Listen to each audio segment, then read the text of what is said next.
तो पिछले क्लास में, कल तो गौर पूर्णिमा का क्लास हुआ था, उसके पहले की क्लास में परसों हमने 5वें स्कंद के 2 अध्याय कंप्लीट किए थे और आज हम तीसरे अध्याय से करेंगे।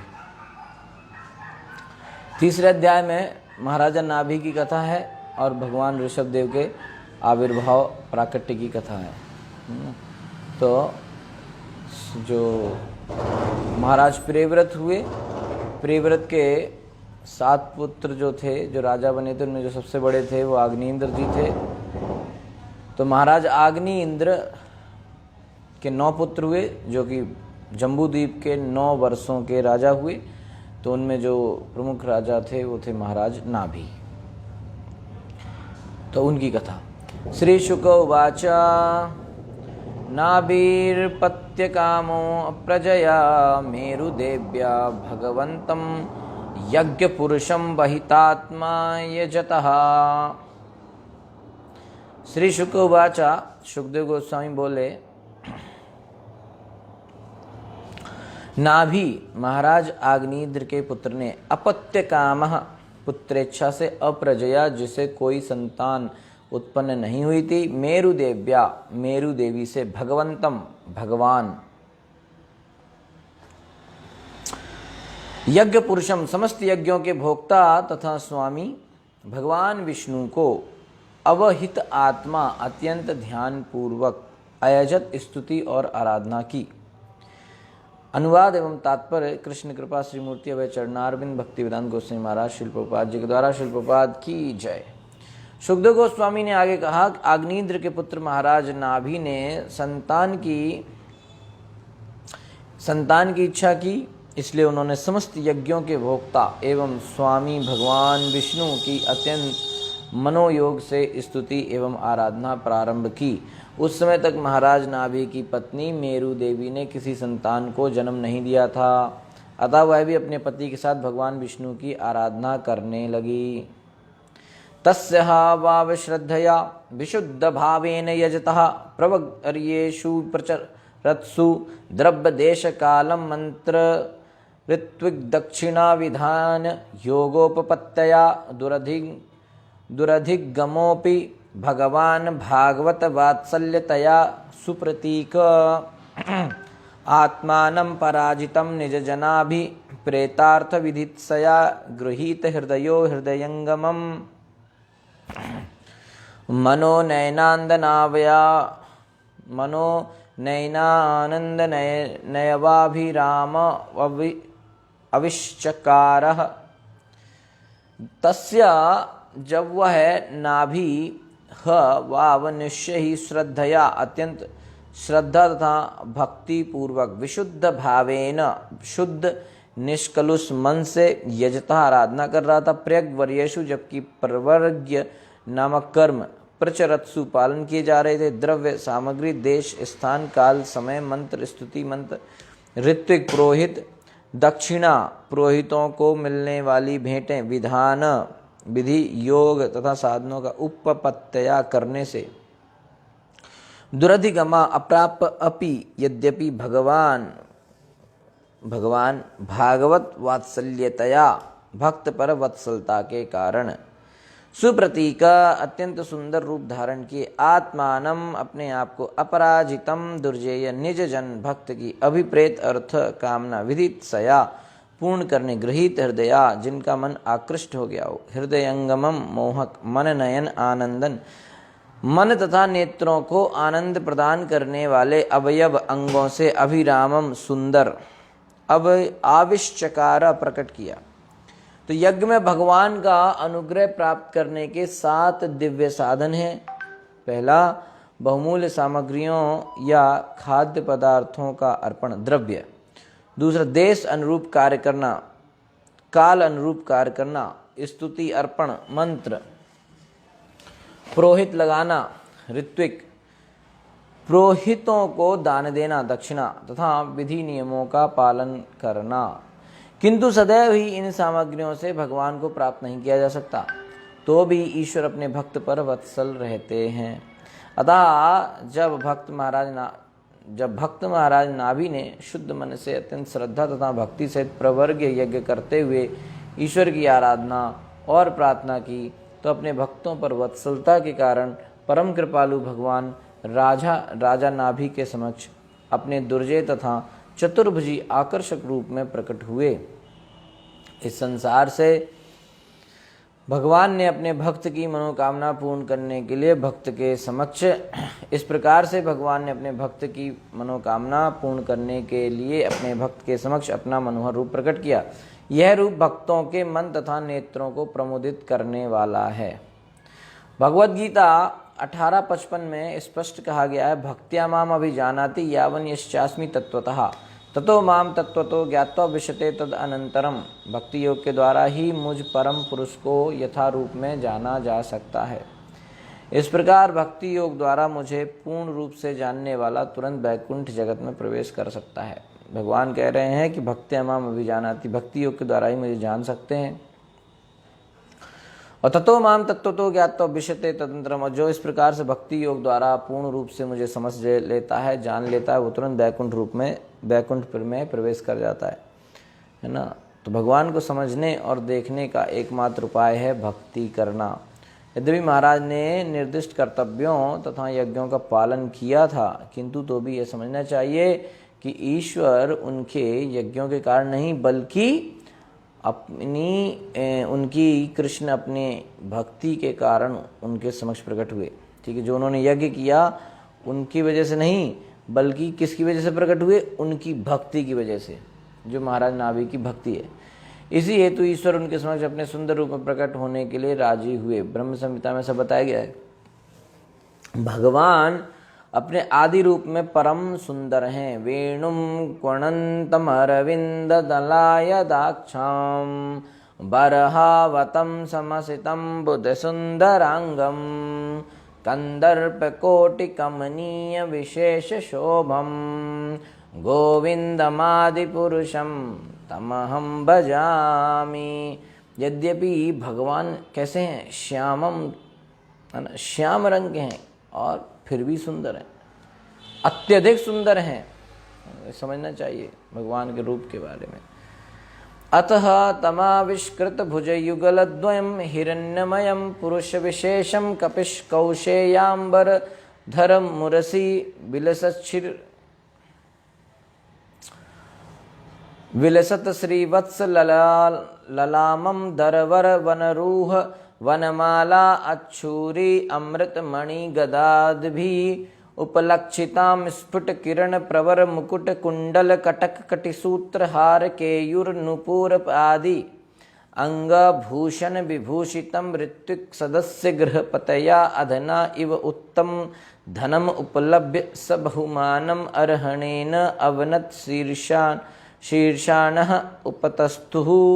अतः तत्पश्चात निश्चय ही तम उसको अविष्कृत भुज युगल द्वयम, जो चतुर्भुज रूप में प्रकट हुए, हिरण्यमयम अत्यंत चमकीला पुरुष विशेषम समस्त जीवों में सर्वश्रेष्ठ पुरुषोत्तम कपीय कौशे अंबर धर्म रेशमी पीतांबर धारण किए, उरसी वक्षस्थल पर विलसत सुंदर श्रीवत्स नामक ललामम चिन्ह युक्त दरवर शंख से वनरूह कमल पुष्प, वनमाला वन पुष्पों की माला, अच्छूरी चक्र अमृतमणि कौस्तुभमणि गदा आदि भी गदा तथा अन्य चिन्हों से उपलक्षितम लक्षणों से युक्त होकर स्फुट किरण तेजस्वी किरण मंडित प्रवर श्रेष्ठ मुकुट मुकुट किरीट जाने वाला आभूषण पायल कुंडल कर्णाभूषण बालियां कटक कंकण कटिसूत करधनी हार केयूर बाजूबंद नुपुर पांव में पहना जाने वाला आभूषण आदि इत्यादि अंग शरीर के भूषण आभूषणों से विभूषित अलंकृत ऋत्विक पुरोहित गण सदस्य पार्षद गृहपतिया तथा राजा नाभि अधना निर्धन व्यक्ति सदृश उत्तम धनम प्रचुर धनराशि उपलब्ध पाकर स बहुमानम अत्यंत सत्कार सहित अर्हणेन पूजा सामग्री से अवनत झुकाकर शीर्षाण अपने सिर मस्तकों उपतस्तु स्तुति की। भगवान विष्णु राजा नाभि के समक्ष चतुर्भुज रूप में प्रकट हुए। चतुर्भुज रूप में वे अत्यंत तेजोमय थे। भगवान के सुंदर रूप का वर्णन आ रहा है यहाँ पे। और समस्त महापुरुषों में सर्वोत्तम प्रतीत होते थे। वे अधोभाग में रेशमी पीतांबर धारण किए हुए थे। उनके वक्षस्थल पर श्रीवत्स चिन्ह था जो सदैव शोभा देता है। उनके चारों हाथों में शंख, कमल, चक्र तथा गदा थे। उनके गले में वन पुष्पों की माला तथा कौस्तुभ मणि थी। वे मुकुट, कुंडल, कंकण, करधनी, मुक्ताहार, बाजूबंद, नुपुर तथा अन्य रत्न जटित आभूषणों से सुशोभित थे। भगवान को अपने समक्ष देखकर राजा नाभि, उनके पुरोहित तथा पार्षद वैसा ही अनुभव कर रहे थे जिस प्रकार किसी निर्धन को सहसा अथाह धनराशि प्राप्त हुई हो जाए। मतलब कोई भिखारी गरीब व्यक्ति को अचानक से बहुत सारा धन मिल जाए, तो ऐसा महाराज नाभि अपने आप जो है महसूस कर रहे थे, अनुभव कर रहे थे। उन्होंने भगवान का स्वागत किया, आदरपूर्वक प्रणाम किया तथा स्तुति करके वस्तुएं भेंट की। ठीक है, तो इस तरीके से भगवान ने नाभि के सामने भगवान प्रकट हुए। तो 3 श्लोक तक, पहले श्लोक में बताया गया कि जो महाराज नाभि हैं उनको पुत्र की इच्छा थी, और तो नाभि और मेरु देवी दोनों ने भगवान विष्णु की भक्ति करी, पूजा करी, तो और उसके बाद भगवान उनके सामने प्रकट हुए। दूसरे और तीसरे श्लोक में बताया गया। अब जो है, जो भगवान की प्रार्थना है, ठीक है, तो ये जो गद्य के रूप में है, प्रोज के रूप में, पोइट्री नहीं है यहाँ पे कोई। अब जो है भगवान को प्रणाम यहाँ पे किया जा रहा है। चलिए, चौथा श्लोक, 1 सेकंड। तात्पर्य, यहाँ पर स्पष्ट बताया गया है कि भगवान सामान्य मनुष्य की तरह नहीं प्रकट हुए। ठीक है, वे राजा नाभि तथा उनके पार्षदों के समक्ष सर्वश्रेष्ठ पुरुष पुरुषोत्तम के रूप में प्रकट हुए। जैसा कि वेदों में कहा गया है, नित्यो नित्यानाम चेतनस चेतनानाम। भगवान भी जीवित प्राणी हैं, किंतु वे परम पुरुष हैं। भगवान भी एक व्यक्ति हैं। भगवद गीता में भगवान श्री कृष्ण स्वयं कहते हैं, मत्ता परतरम नान्यत किंचित अस्ति धनंजय। हे धनंजय, कोई भी सत्य मुझसे श्रेष्ठ नहीं है। भगवान श्री कृष्ण से बढ़कर आकर्षक या प्रमाणिक अन्य कोई नहीं है। ईश्वर तथा सामान्य प्राणी में यही अंतर है। भगवान विष्णु की दिव्य देह के इस विवरण द्वारा भगवान विष्णु में तथा अन्य प्राणियों से सरलता से विभेद किया जा सकता है।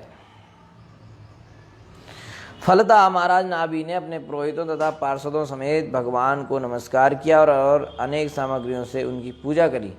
जैसा कि भगवद गीता में बताया गया है, यम लब्ध्वा चापरम लाभम मन्यते नाधिकम। तथा इसे प्राप्त करके मनुष्य सोचता है कि इससे बड़ा अन्य लाभ नहीं है। तो जब कोई भगवान का प्रत्यक्ष साक्षात्कार करता है तो उसे यही लगता है कि उसने सर्वश्रेष्ठ वस्तु प्राप्त कर ली है। रसोऽप्यस्य परम दृष्ट्वा निवर्तते। जब उच्चतर स्वाद मिलने लगता है तो उसकी चेतना स्थिर हो जाती है। भगवान का दर्शन कर लेने के बाद किसी भौतिक वस्तु के प्रति आकर्षण नहीं रह जाता। तब मनुष्य भगवान की उपासना में स्थिर हो जाता है।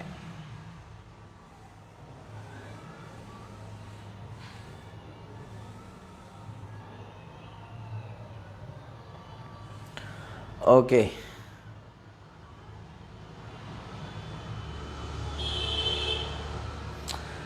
ठीक है।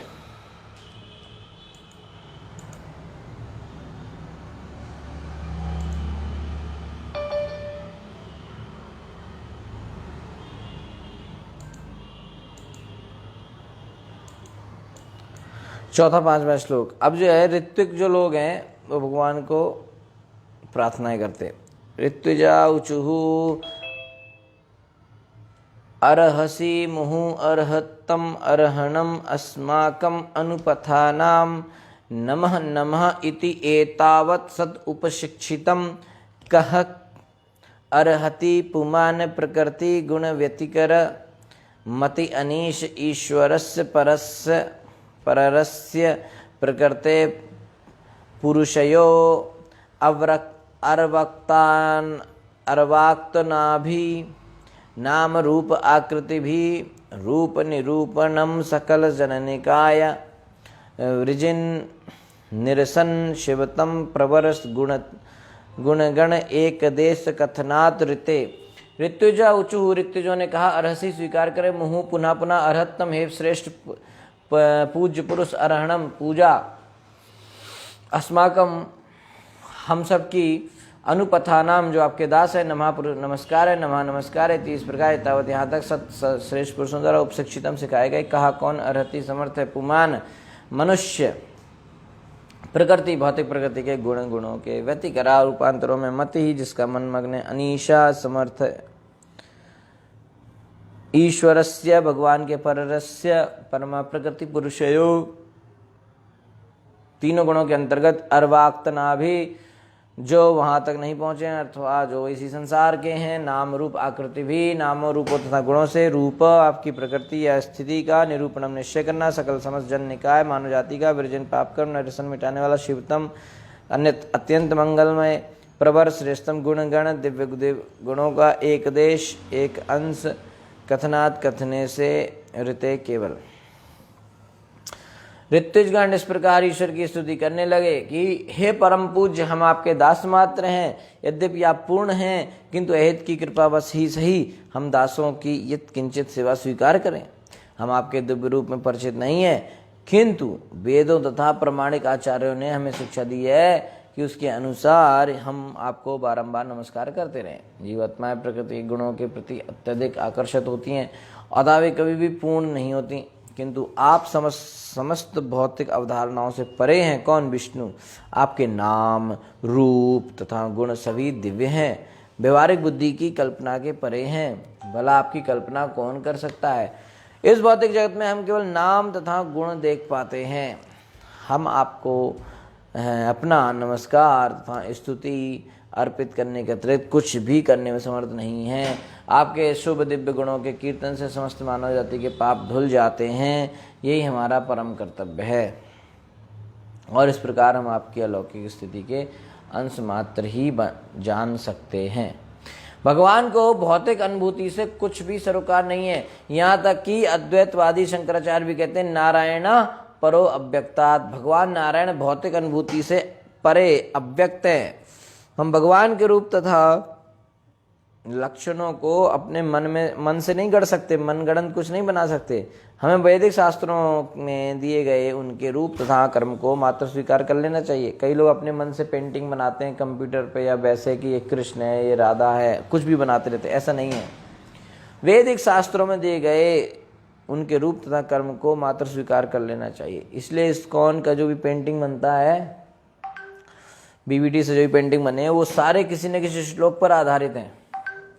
तो ब्रह्म संहिता में कहा गया है चिंतामणि प्रकर सद्मसुकल्प वृक्षा लक्षावृतेषु सुरभिरभिपालयन्तम्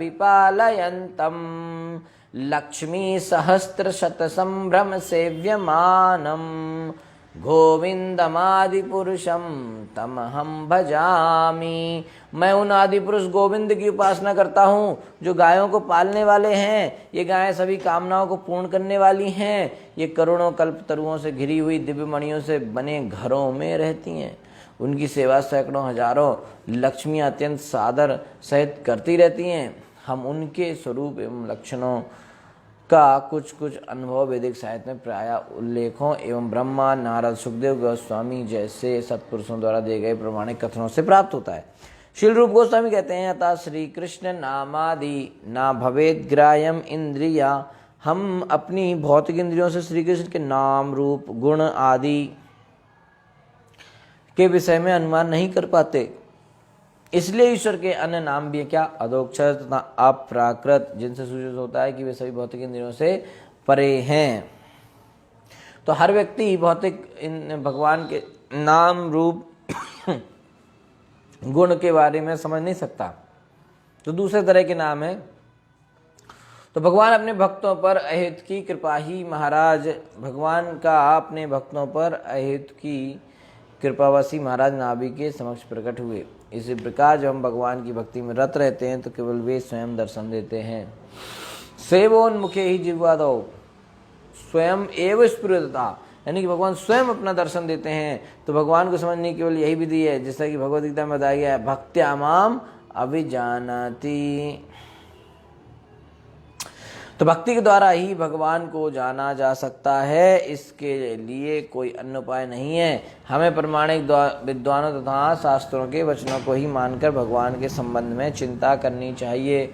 हम ईश्वर के रूपों तथा लक्षणों की मनगढ़ंत कल्पना नहीं कर सकते कि हमारी तरफ से ऐसा होगा, कृष्ण हमको लगता है ऐसा होगा, ऐसे नहीं, मनगढ़ंत नहीं करना है, परंपरा के साथ आके ही करना है। ठीक है, तो महाराज नाभि कथा इस तरह से आगे बढ़ेगा। इसको अब हम आगे कल करेंगे। ठीक है, हमने आज जो है तीसरे अध्याय का 5 श्लोक तक किया। 5वें श्लोक में जो है प्रीस्ट जो है वहाँ पे यज्ञ में वो लोग भगवान को प्रणाम कर रहे हैं। ठीक है, तो 5 श्लोक तक हो गया है। अब 6वें में वो प्रार्थना करते हैं कि हमको बहुत जगह से बाहर निकालो एक तरीके से। ठीक है, Hare Krishna. Thank you so much. शिल प्रभुपाद की जय।